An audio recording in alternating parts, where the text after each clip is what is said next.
Good afternoon, everybody. Good to see all of you. With President Trump as commander-in-chief, the world is a much safer place. After decades in which past presidents coddled and enabled the world's leading state sponsor of terrorism, President Trump finally ended the immediate threat of a nuclear Iranian regime. Following President Trump's command, the most powerful military in the history of the world executed massive precision strikes on 3 of the Iranian regime's key nuclear facilities. The objective of Operation Midnight Hammer was to destroy the regime's nuclear enrichment capacity and stop the grave nuclear threat posed to the United States, Israel, and the rest of the free world. The mission, which will go down in the history books, was an overwhelming success. Secretary of Defense Pete Hegseth and the chairman of the Joint Chiefs of Staff Dan Raisin Kane covered the operation in great detail at their briefing this morning at the Pentagon, and I encourage every American to watch it. As President Trump has said repeatedly, the United States of America has the greatest, fiercest, and bravest armed forces ever to stride the face of this earth, and we couldn't be more grateful and proud of our nation's warriors. The Iranian regime was weeks away from being able to produce a nuclear weapon that would threaten the entire world before President Trump took this decisive action on Saturday night to obliterate their nuclear capabilities. The contrast in leadership could not be more clear. Barack Obama and Joe Biden sent pallets of cash, American taxpayer dollars, in a failed attempt to buy the Iranian regime's compliance with a weak and ineffective deal. President Trump sent a fleet of American warplanes to destroy Iran's ability to produce a nuclear weapon. The United States and the entire world are safer because of this president's decisiveness. Despite agenda-driven leaks by the fake news media aimed at undermining this incredible accomplishment achieved by President Trump and our brave fighter pilots, there is broad consensus emerging already that Iran's nuclear capabilities were indeed destroyed. The United States, Israel, the United Nations, and even Iran all agree they can no longer build a nuclear weapon. So why did the president immediately turn to obliterating after the Iranian nuclear threat? Securing peace. Within 48 hours of the devastating strike, President Trump and his team brokered a historic ceasefire between Israel and Iran and officially ended the 12-day war. The Middle East is now shifting away from chaos and bloodshed and moving toward the beginning stages of a new era of peace and stability that President Trump has long called on them to achieve. This was unthinkable at this time last week, and this is what peace through strength looks like. Under President Trump, America will relentlessly advance our interests without being dragged into endless wars. His fearless leadership guarantees America is once again respected across the world. Just look at what he was able to accomplish at the NATO summit in the Netherlands. Many of you were there. Our allies agreed to invest 5% of their GDP annually in defense because President Trump demanded it. This will be the most significant reinforcement of NATO's collective defense in the history of the NATO alliance. And as a result, the United States of America will carry less of the burden, and our NATO allies will be stronger than ever before. As NATO Secretary General Rutte put it, for too long, one ally, the United States, and our taxpayers, I may add, carried too much of the burden of that commitment. And that changes today. President Trump made this change possible. We will produce trillions more for our common defense to make us stronger and fairer by equalizing spending between America and our allies. This is the Trump effect. This is what the president meant when he declared that America is back. Now, back here at home, Americans are paying much cheaper prices for gasoline this summer, as both the Wall Street Journal and the New York Times pointed out today. Here's how the Wall Street Journal put it. Hitting the road this summer won't bring as much of a big hit to your wallet. The national average for a gallon of regular gasoline is about 23 cents cheaper than this time last year. Analysts say plentiful supply is expected to keep prices down in the coming months. These are the cheapest gas prices at this point of the summer since 2021. And despite all the doom casting from liberal pundits, oil prices on Tuesday were lower than before the Israel-Iran conflict began. As President Trump continues to unleash American energy, our country will have even more efficient, reliable, and affordable energy to protect our national security and fuel our people. Later this afternoon here at the White House, the president will host a One Big Beautiful event in the East Room to rally Republicans to get the One Big Beautiful bill across the finish line. At that event, he will be joined by everyday Americans from across the country who will massively benefit from the common sense policies and provisions within this bill. This is the largest tax cut for working and middle-class Americans in history, and it's going to put more money into the pockets of hardworking Americans. Families will see an average increase in take-home pay of more than $10,000 per year. Americans earning between $30,000 and $80,000 per year will see a 15% tax cut. Overtime and tipped workers will save thousands of dollars annually. And our amazing seniors will receive historic financial relief by reducing the tax burden on their Social Security benefits. Simply put, this bill is going to unlock the golden age of America. And we look forward to continuing to work with the Senate and the House to see this bill on the president's desk for signature by Independence Day. Here in our new media seat today, we have Colin Anderson with the Washington Free Beacon, who will kick off our question and answer. Colin, go ahead. Thank you, Karoline. We reported yesterday on a briefing from the Israeli defense minister in which she said the U.S. and Israel are working together to monitor any attempts from Iran to rebuild their nuclear program, and also that if Iran was to do so, the U.S. and Israel would work together to once again destroy that nuclear program. Is that aligned with the president's thinking? Look, the president, as I said in those opening remarks, Colin, and thanks for being with us today, views the Middle East on its way to peace and prosperity. And the president used strength on Saturday night. The whole world saw that the United States is indeed the most lethal fighting force in the world with those precision strikes on Saturday evening. But the president wants peace. He always has. And right now we're on a diplomatic path with Iran. The president and his team, namely Special Envoy Witkoff, continue to be in communication with the Iranians and especially our Gulf and Arab partners in the region to come to an agreement with Iran. As for our alliance with the State of Israel and that friendship and that partnership between the United States and the State of Israel, I would argue it has never been stronger. And we see a new era in which perhaps some of these Gulf and Arab states can sign on to the Abraham Accords. That was one of the president's most signature accomplishments in his first term, and he'd like to see more of those countries sign on in this second term. And so we look forward to sustaining a long and durable peace in the region, and the president wants to do that through a diplomatic solution. But as he proved on Saturday night, he's not afraid to use strength if we need to do it. Gabe. Thanks, Karoline. The president mentioned in a Truth Social post that no enriched uranium was moved from Fordow. What about the other two sites, Isfahan and Natanz, and how can the president be so sure that no uranium was moved?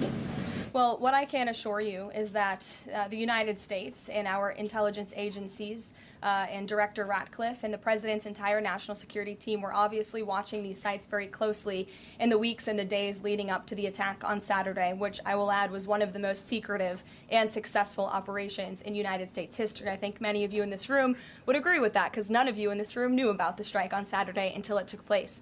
So we were watching closely, and there was no indication to the United States that any of that enriched uranium was moved prior to the strike. From any of the sites? Correct. And then one more thing, Karoline. Next week, the president mentioned that there would be talks with Iran. He didn't mention any details, and Iran has not confirmed them. Can you share any details about any potential talks next week? We don't have anything scheduled as of now, but I spoke to our Special Envoy Witkoff at length this morning, and I can assure all of you we continue to be in close communication with the Iranians and through our intermediaries as well, namely the Qataris, who have been an incredible ally and partner throughout this entire effort. And as I said, this administration is always focused on diplomacy and peace, and we want to ensure we can get to a place where Iran agrees to a non-enrichment civil nuclear program, and there are many other requests that the United States has. Those details continue to really, they're just starting. Of course, the operation was just on Saturday night, but we are in touch, and if there is a meeting, we will let you know as we always do. Brian. Thank you, Karoline. There's two. One on trade. On the July deadline that's coming up for the trade deals, is that deadline still hard and fast for the president, or is he now considering even coming to trade deals after that deadline, and where is he on that going forward? I think the president has been asked this quite a few times by many of you in the media. I've heard him answer it at press conferences and at gaggles. He just spoke about it on Air Force One.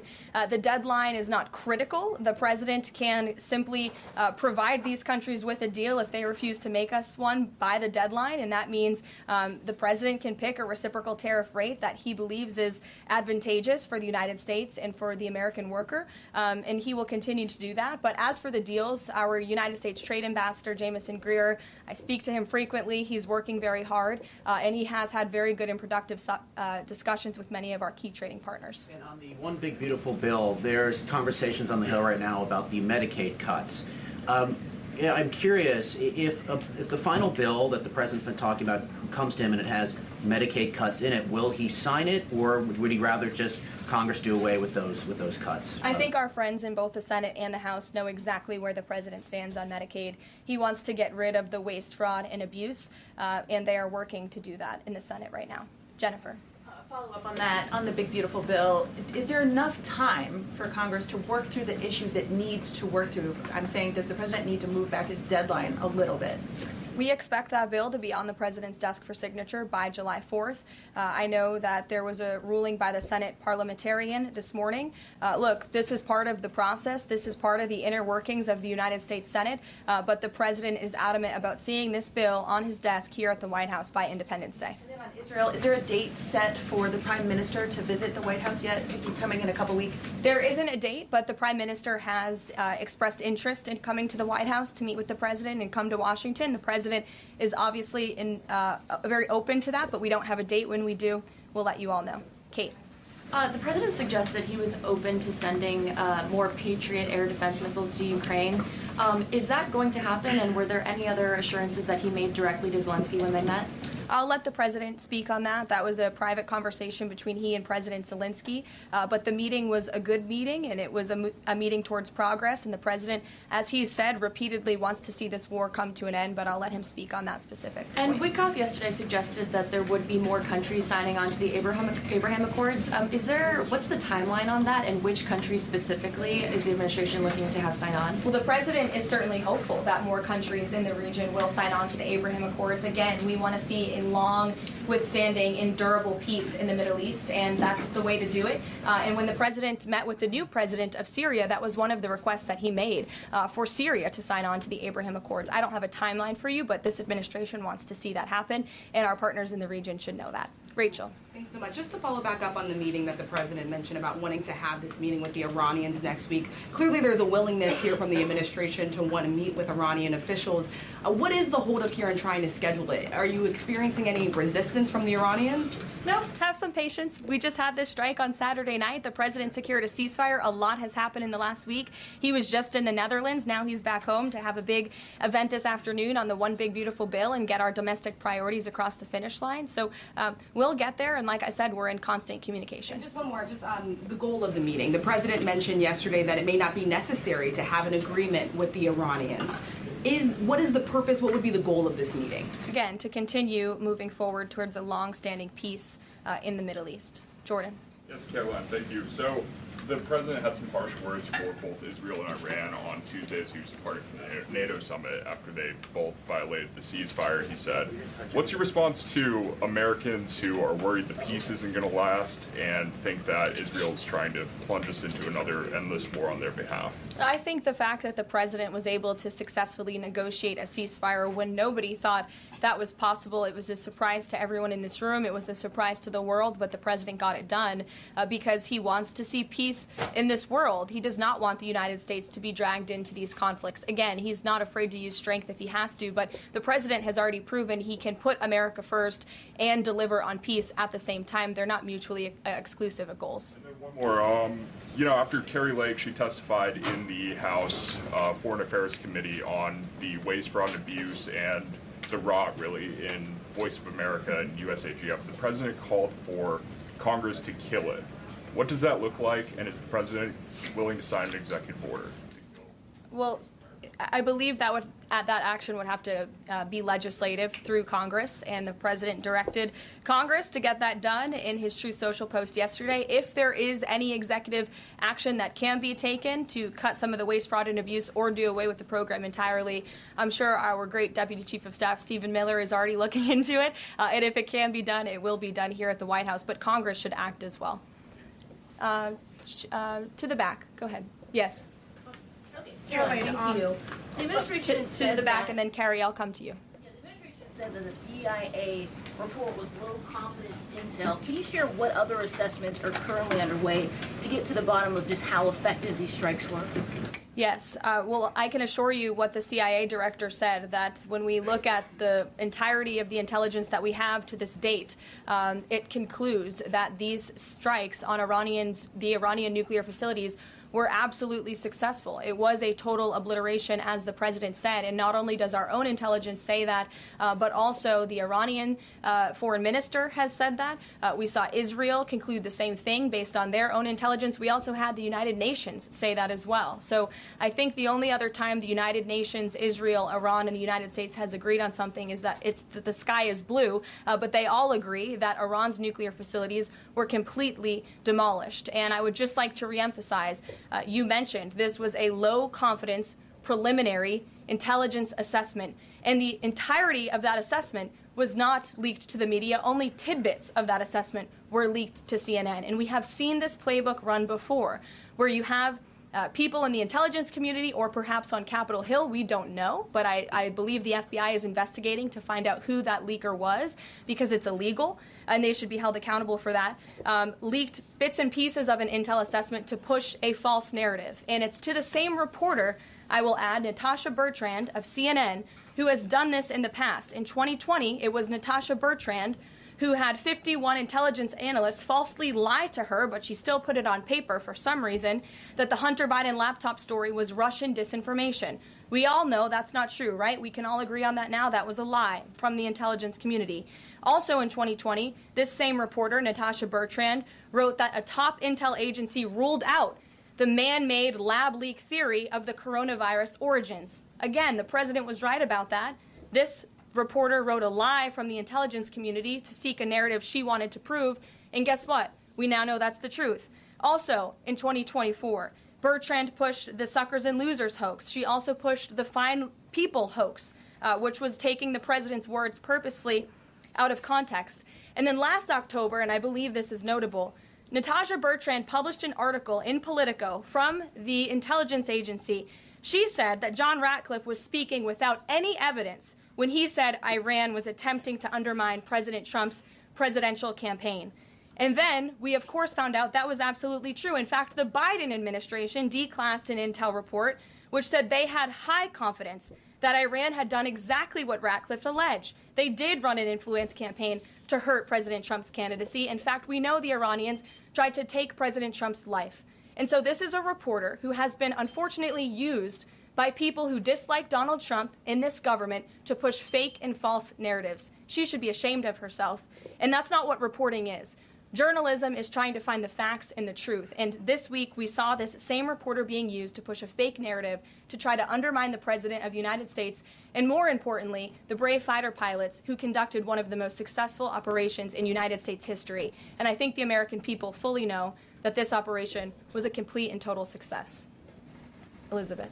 Thank you, Caroline. The Miami Herald recently published a story saying the Trump administration was targeting migrant foster children. The Trump administration has denounced this as false. Could you clarify the Trump administration's position on protecting migrant children, particularly the 300,000 lost under the Biden administration? Yes, I saw that Miami Herald article yesterday, and I was aghast at the headline. It's egregious to accuse this administration of trying to target foster children. That is not at all what is happening at the Department of Homeland Security. And I learned that the Department of Homeland Security actually tried to work in good faith with this reporter to get this story right, to explain that this administration is trying to protect foster children. We are trying to keep children out of harm's way, even if that means their parents are not law-abiding citizens. We want to protect children, unlike the previous administration, which allowed children to be trafficked, and raped, and in some cases killed because of the open border policies. Unfortunately, the Miami Herald just completely degraded themselves with this report, despite having a full list of facts from the Department of Homeland Security. It's another example of fake news. And the May border numbers speak for themselves. Not a single illegal alien was allowed into this country because of this administration's border policies in the month of May. That means not a single child was allowed into this country, possibly with human smugglers or human traffickers. And we know that was happening at the rate of thousands and thousands of children every single month in the previous administration for 4 years. And you didn't see any reporting of that from the Miami Herald, but now they're trying to accuse this administration. And we tried to give them the facts, and they refused to report them. So thank you for bringing that report to light. Aisha. Good to see you again. You too. I know you're looking for You're this. usually on the Hill. I know, I'm here today. I know you're looking for this leaker. Is it your belief, I know you said earlier you're not sure if it's on Capitol Hill or at the Pentagon, but is it your belief that it might be in Capitol Hill, and how confident are you that you'll find this leaker? Well, I'm not personally looking for the leaker. The FBI is looking for the leaker, so you'll have to ask them in the Department of Justice in terms of this investigation. But leaking top secret classified intelligence is a crime, and people need to be held accountable for that crime. Can I just ask you about how you're going to be limiting intel to Congress? What would you say to lawmakers who say they have oversight privileges, they need this information? This administration wants to ensure that classified intelligence is not ending up in irresponsible hands, and that people who have the privilege of viewing this top secret classified information are being responsible with it. And unfortunately, clearly, someone who had their hands on this, and it was a very few people, few number of people in our government who saw this report, that person was irresponsible with it, and we need to get to the bottom of it, and we need to strengthen that process to protect our national security and protect the American public. Mary Margaret, go ahead. Thank you, Caroline. Sure. You just laid out a lot of different stories about disinformation that Natasha, excuse me, that Natasha Bertrand had pushed during her time at Politico and at CNN. Why would any member of the Trump administration leak anything to her? Well, again, as I just said, we're investigating who that leaker was. It could have been someone in the intelligence community, or it could have been someone on Capitol Hill who had access to this document. The FBI is searching for that person. Go ahead. Thanks, Caroline. The president was And obviously... clearly it was done to undermine the president, to answer your question. And I'm sorry, I really wanted to follow up on that really quickly. Before the strikes on Iran, we saw a number of other leaks about Tulsi Gabbard, the Vice President Vance. Is there an effort to divide the president's team when it comes to these leaks and which reporters they choose? I do believe there's an effort on the outside of this building to try to divide the president's team on the inside, and sometimes you have to look at these headlines and laugh, because I've been in meetings where I know these things are absolutely not true. And again, we do our best here, I believe, to try to push back and correct the record with all of you, but there is fake reporting. That's just the reality of this country, unfortunately. But I can assure you the president's team is strong, especially the national security team. Everyone is very proud of the president, of our commander-in-chief, and of our military for the successful operation that took place on Saturday night. Thanks, Caroline. The president was obviously very pleased with getting his NATO allies to increase defence spending. He's made the same demands of Asia-Pacific allies of the United States, including Australia, where I'm from. How does the NATO result impact negotiations with Asia-Pacific allies? Does it, for say, strengthen the president's resolve to say, well, our NATO allies have done it, now you need to do it too? Yeah, I mean, look, if our allies in Europe and our NATO allies can do it, I think our allies and our friends in the Asia-Pacific region can do it as well. But as for our specific relations in those discussions, I'll let the president speak on those. And can I just ask as well, when he had to leave the G7 early, he missed out on a number of bilateral meetings that were scheduled with other world leaders, including the Prime Minister of Australia. Obviously, President Zelensky, he's managed to meet since then, but are there plans afoot to make up for those meetings with the world leaders that he missed out on? Yeah, I think many of those world leaders understood the situation happening in the Middle East and the urgency and the need for the president to get back to Washington to monitor that situation. And obviously that was the right call, considering the success of not only the operation on Saturday night, but also the ceasefire that the president has since brokered on behalf of not just our country, but the entire world, frankly. But he has made up a couple of those meetings, and he has had direct phone calls with some of those leaders he was supposed to meet with as well. Not all. Ed. Yeah, thanks, Caroline. So to clarify on trade, so what happens to the countries other than China on July 9th? That's a decision for the president to make, and I will let him make it. Okay, and secondly, so now that oil is just about upper $60s a barrel, when's the administration going to start refilling the Strategic Petroleum Reserve? That's, again, a decision for the president to make and our Secretary of Energy. There's no imminent plans to do that, from what I understand. But as you have seen with the plummeting of oil prices in this country, it's because this president and our Department of Energy have really tapped into our resources here, and we have an increase of supply, unlike the previous administration that totally hampered our domestic energy efforts, but totally robbed and drained our strategic petroleum reserves. So when the time is right, the president will make that decision. But right now, we are utilizing the resources that God blessed us with right here in our country to produce energy for our people. You know, one more if I could, on the One Big Beautiful Bill, does the president believe the parliamentarian of the Senate should be removed? I haven't spoken to him about that, and I'll let him speak on it. However, again, he knows this is part of the process and the inner workings of the Senate, and he wants to see this bill done, and he remains very much engaged in these conversations and in this process with lawmakers in both the Senate and the House side, and the whole White House does as well. In the back, yes, Libby. Thank you, Caroline. Earlier today, the president stated that these photos out of Fordo that were showing nuclear materials being removed, suspected of showing that, were just concrete workers. What intelligence is that based upon? Look, the president shared that statement with all of you, and I already answered the question about whether uranium was moved prior to the strike, and the answer is no. Is there a chance that the DIA report becomes public at any point? I don't think this administration is going to get into the habit of sharing classified, top-secret information. Those classifications exist for a reason, and I wish everyone who had the privilege of looking at these documents would respect that. Daniel? Thank you, Caroline. You've been emphatic of the president's expectations for the One Big Beautiful Bill to hit that July 4th deadline. You had a big meeting on Capitol Hill yesterday with the Republican Study Committee. Did you walk away from that meeting pleased with what you heard? Did it bolster your confidence that Congress is able to meet that the expectation of the president? Yes, I did. The camaraderie at the Republican Study Committee was great. Members, expressed, their feelings about the bill, but as we saw, the bill passed through the House, despite many people believing it could not. So the House is ready to receive this bill back from the Senate so they can pass it and bring it to the president's desk. So it was a great meeting, and Republicans are very unified. And we also talked about the mayoral race in New York City and how the victory of the Democratic primary candidate really shows how far left and unhinged the Democrat Party has become. And Republicans truly are on the right side of every issue in this country. We are on the side of no men in women's sports, on the side of low taxes, secure borders. So that was the topic of discussion.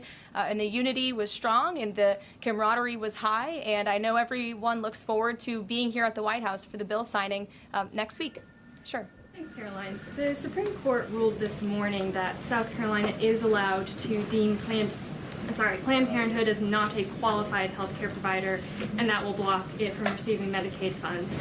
Does the White House have a statement on that ruling, and would the president support a standalone bill from Congress to defund Planned Parenthood at a federal level rather than letting each state determine it? I'll let the president speak on that legislative priority, but as for the Supreme Court ruling, the president has always maintained that Americans should not be forced to violate their conscience and their religious liberty by having their tax dollars fund abortions, and we're glad the Supreme Court ruled on that side today, or yesterday. Then on Iran, but on a domestic matter, in January, President Trump revoked security details for several former administrations, including Mike Pompeo, Mark Milley, and John Bolton.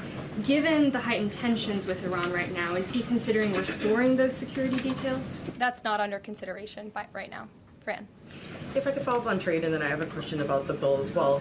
Are you saying at this point that there's no plans to extend that July 8th and July 9th deadline, and especially with everything that's been going on from Iran to the tax bill on Capitol Hill? Is that under consideration at all at this point? Perhaps it could be extended, but that's a decision for the president to make. And as far as the bill itself goes, since the president has been back, What has he been doing beyond the event that he's having later today to try and get wobbly senators on board? Is he making phone calls, twisting arms? Is he having some people over to the White House? Can you tell us more about that effort? There have been meetings at the White House this week. I saw some senators rolling out of the Oval Office the other day, and the president remains on the phones talking to his friends in the Senate when necessary, and when they call, he picks up the phone. And I think that's why they greatly trust and respect his leadership. And we're having that big event later this afternoon at 4 o'clock. I would encourage you all to tune in. We're going to have some great everyday Americans who are in attendance. We'll have some tipped delivery drivers. I think we're going to have a barber from the great state of Arkansas here in attendance. We're going to have some law enforcement officers, some Border Patrol agents, and Tom Homan will be speaking as well. So the point of this event is to show the American people how this bill works for them and how there are provisions in this bill that will change their lives. Can you tell us which senators you saw rolling out of the Oval Office? I'll let the president speak on that if he wish. I don't share details about his private meetings without his permission. Emily, go ahead. Today, the Justice Department announced it was opening an investigation into employment discrimination at the University of California, alleging they had race and sex-based quotas. Federal law bars hiring somebody based on their race or sex, but do you also object to universities working harder to make sure they have a diverse group of candidates to consider? And do you expect more investigations like this from DOJ? I have not seen that investigation from the Department of Justice, but I can certainly check in. What I can tell you, it's the position of this president that we want to restore a merit-based society and culture in the United States of America, where people are not hired nor are they promoted based on their color of their skin or their gender. The president wants people to be hired in the workforce because of their merit and their skill, and I think most Americans agree with that. I'll take one more. Carrie, because I promised you earlier. So the Ayatollah Khomeini came out and said that Iran will, quote, never surrender to the U.S. That being said, what remains to do with the possible responses from Iranian proxies in the region and even in the U.S.? Look, we saw the Ayatollah's video, and when you have a totalitarian regime, you have to save face. I think any common sense, open-minded person knows the truth about the precision strikes on Saturday night. They were wildly successful, and it's what led to the ceasefire agreement between Israel and Iran, which the president is very grateful for. And the United States of America remains prepared to defend our assets and our personnel in the region. And again, I would just emphasize the success of the strike that took place on Saturday night, and the world is a safer place because of it. Thanks, guys, for coming today, and you'll see the president at 4 o'clock. Thanks. If you like this video, then like, share and subscribe to ET Now.